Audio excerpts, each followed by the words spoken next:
हम भगवान की पूजा आराधना ना करने के लिए कई प्रकार के बहाने बना लेते हैं। सबसे बड़ा बहाना होता है समय का। हर व्यक्ति अपने को बहुत व्यस्त मानता है, कहता है पूजा के लिए समय ही नहीं रहता, फुर्सत ही नहीं लगती, क्या करें।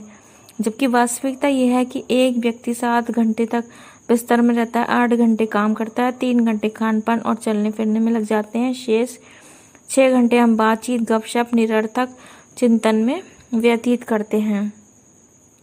दूसरा बहाना होता है शिक्षा के अभाव का। तो भगवान की पूजा के लिए शिक्षा की आवश्यकता नहीं है।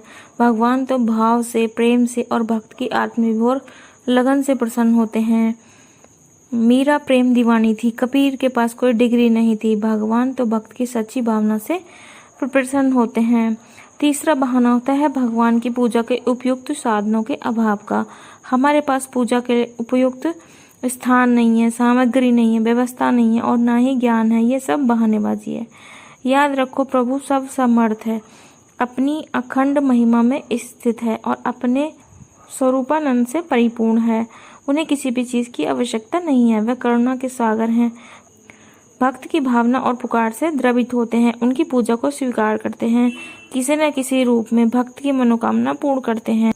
पूजा अर्चना कभी निष्फल नहीं होती। भगवान ने मनुष्य देह प्राणी सेवा के लिए सेवा करने से और शारीरिक श्रम करने से शरीर दुर्बल नहीं होता। दान देने से धन घटता नहीं है। इसीलिए भगवान के नाम पर दान देते रहना चाहिए। मनुष्य चाहे किसी भी क्षेत्र में कार्यरत हो, उसका अपना दृष्टिकोण बदलना चाहिए।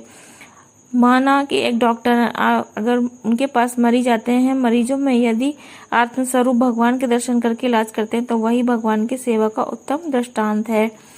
अगर दुकानदार है, दुकान में ग्राहक आते हैं, ग्राहकों से यदि भगवान के स्वरूप को देखते हुए हैं और समझते हैं कि आज भगवान ग्राहक बनकर आए हैं, इनको अपेक्षित सौदा उचित मूल्य लेकर अच्छी वस्तुएं देते हैं, तो यही भगवान की उत्तम पूजा होगी। एक शिक्षक, विद्यार्थी आते हैं तो भगवान विद्यार्थी के रूप में आए हैं और उन्हें सेवा भाव से पढ़ाना है, यही सेवा भगवान की उत्तम पूजा बन जाएगी।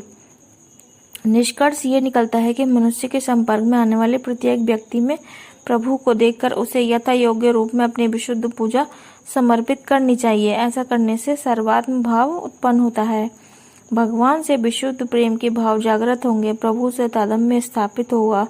पूजा के विधि विधान के दृष्टिकोण को बदलने की आवश्यकता है।